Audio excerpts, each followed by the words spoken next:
Je sais, mon cher Eddy, que tu n'as pas de permis de conduire, tu ne sais pas conduire, ça ne t'intéresse pas, et que tu ne sais pas faire de vélo.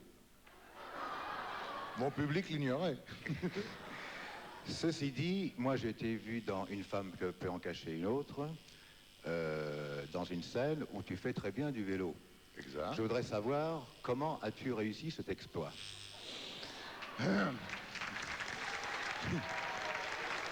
Eh bien, mon grand jaloux, je vais te le dire.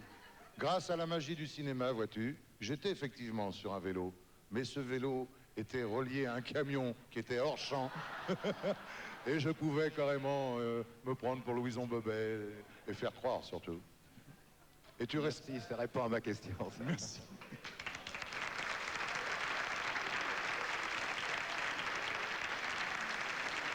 On retrouvera... Première rencontre. À toi. Ça doit faire, Eddy, dans les Voilà. dans les 28 ans, par là.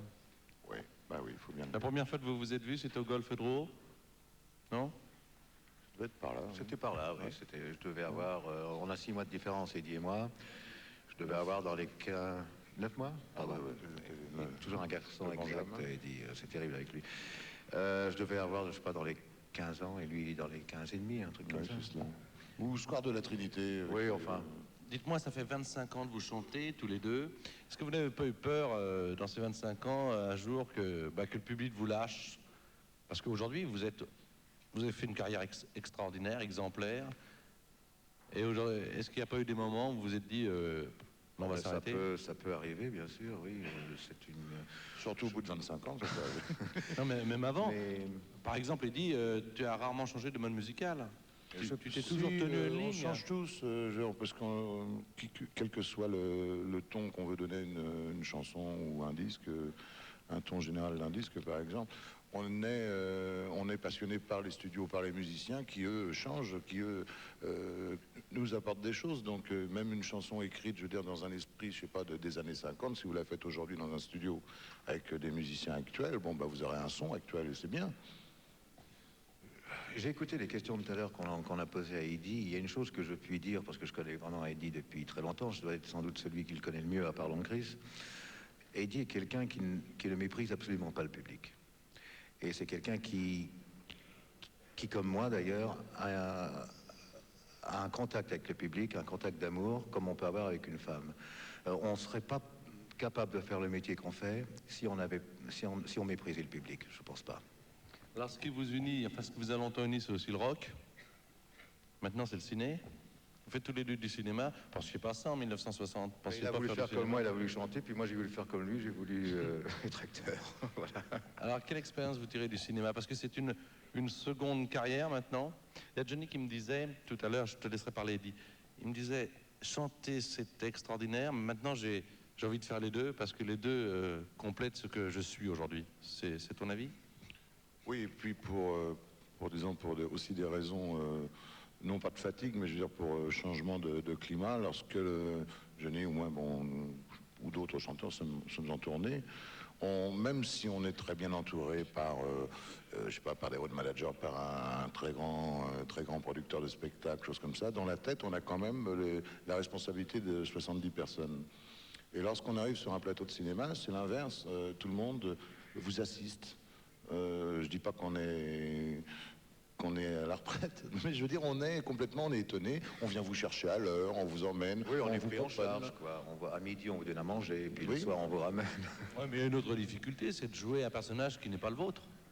Oui, ça c'est amusant. Oui, mais c'est ça qui est formidable, parce que ce qu'on fait, nous, dans la chanson, on le fait, on aime ce qu'on fait, mais les gens, ce qu'ils attendent de nous, c'est d'être nous-mêmes. Au cinéma, ce qu'on attend de nous, c'est d'être ce qu'on doit jouer, c'est d'être quelqu'un d'autre. Et ça repose de temps en temps de faire autre chose que toujours la même chose. On va accueillir Coq Robin, mais avant de l'accueillir, je voudrais dire qu'il y a des millions de jeunes qui regardent l'émission ce soir, et ça me fait plaisir de vous avoir tous les deux à côté de moi, et Rémi Grabac et toute l'équipe vous remercie. Mais je suis en train de penser qu'il y a des tas de jeunes qui veulent chanter, qui se disent comment on peut y arriver. Alors, il n'y a pas de recette, mais il faut je veux dire... faire comme la jeune fille tout à l'heure. Il soit décidé sur un pari de faire un disque. C'est formidable d'ailleurs ce qu'elle fait. Et puis voilà. Mais est-ce qu'en 1986, puisque nous sommes au Midem, vous trouvez que c'est plus facile ou plus difficile qu'en 60? Plus facile. Je crois que c'est plus facile, c'est beaucoup plus compliqué de se faire connaître. Mais je veux dire, le fait disons, de faire des maquettes pour préparer un disque et de faire le disque, c'est pas ce qu'il y a de plus difficile. C'est bon, la suite, comment le public va le recevoir, la promotion. Nous, la chance qu'on avait, c'est que bon, les maisons de disques étaient très importantes, mais les médias étaient très pauvres. Disons, il y avait une télévision quand on a débuté. Donc le fait de passer à la télévision, c'était un événement extraordinaire. Alors que maintenant, bon, tous les médias sont ouverts. Alors effectivement, là, le public est beaucoup plus sollicité. Le public, il a autre chose à faire aussi, peut-être. C'est ton avis, Johnny? Je sais pas.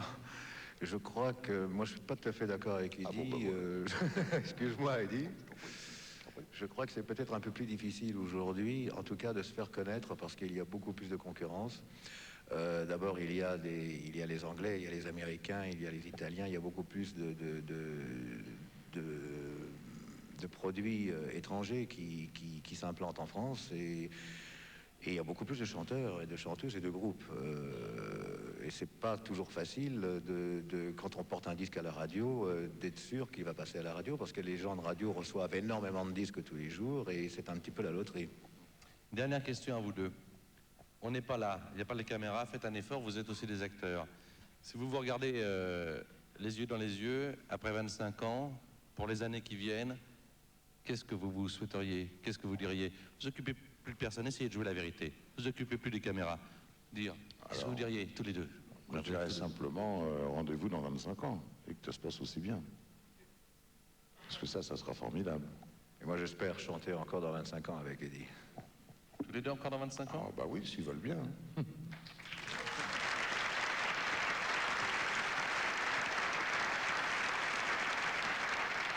Merci beaucoup, Eddie, en tout cas, d'être venu dans cette émission. Ça fait plaisir à Eddie, ça fait plaisir aux téléspectateurs et ça nous fait plaisir à Rémi Grimbach, à toute l'équipe et à moi-même. Coq Robin. Oui, bonsoir. Bonsoir. Oui, j'ai le journal du jour, là, le Progrès de Lyon sous les yeux. Je désirerais poser une question à Eddie Mitchell. Oui. Le journaliste pose une première question dans laquelle il est dit « Eddie Mitchell, pourquoi participez-vous au jeu de la vérité ?» Oui. La réponse d'Eddie Mitchell « J'ai 2 films à promotionner. Oui. Le jour même sort La Galette des Rois de Jean-Michel Rey, dans lequel Oui. j'ai tourné. Je viens aussi de terminer D'accord. I Love You de Marco Ferreri avec Christophe Lambert. C'est exact. J'ai aussi mon nouvel album Paris qui vient de En sortir. effet. Deuxième question du journaliste. Le jeu de la vérité est une émission où le public veut découvrir la personne privée autant que l'artiste. Eddie Mitchell répond, je ne vais pas raconter ma vie, mais le jeu de la vérité est une émission populaire, alors pourquoi s'en priver? On me l'avait proposé avant cette date, mais je n'avais rien à vendre et j'avais refusé. Bien sûr. Que pensez-vous, je dirais, de ce genre de réaction où tout est fait pour vendre quelque chose, quoi? Non, écoutez, vous avez fait les demandes, les questions et les réponses, et c'est la vérité. Je suis un personnage public. J'estime que j'occupe passer comme ça les antennes de télévision. Je participe ce soir à une émission très populaire qui est le jeu de la vérité. Si je viens dans cette émission et que ça ne sert à rien, quand je dis ça ne sert à rien, que je ne suis pas dans l'actualité, qu'est-ce que j'ai à y faire? Répondez-moi. Écoutez, disons, si vous voulez en parallèle avec votre réponse, je n'ai pas regardé la télévision dimanche, mais j'ai longuement entendu dire qu'il y avait une émission qui s'appelait Les Restaurants du Cœur. Oui. Et j'ai pu constater, si vous voulez, sans l'avoir regardé, mais en ayant écouté des gens, qu'il y a beaucoup de gens qui étaient venus vendre aussi bien leur visage Oui. politique, je dirais, que d'autres, je dirais, leur visage artistique.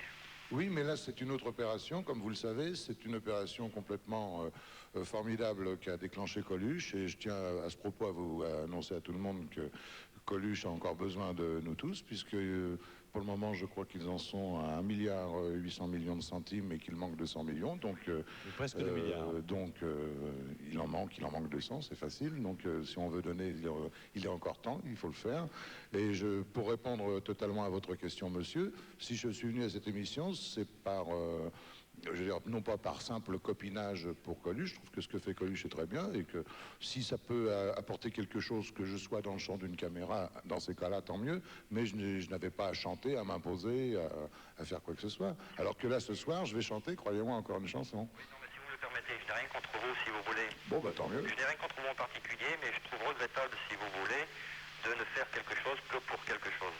Et je pense Mais je que vous quand, ai répondu, monsieur, parce que les médias sont énormes et lorsqu'on passe à une télévision, on peut également lasser le public si on n'a pas quelque chose, je veux dire, à proposer de nouveau. C'est comme ça que je le reçois, que je le conçois. Voilà, monsieur, nous sommes obligés d'interrompre, même si vous aviez une autre intervention à Merci. faire, car à la télévision, il y a également l'horaire qui compte.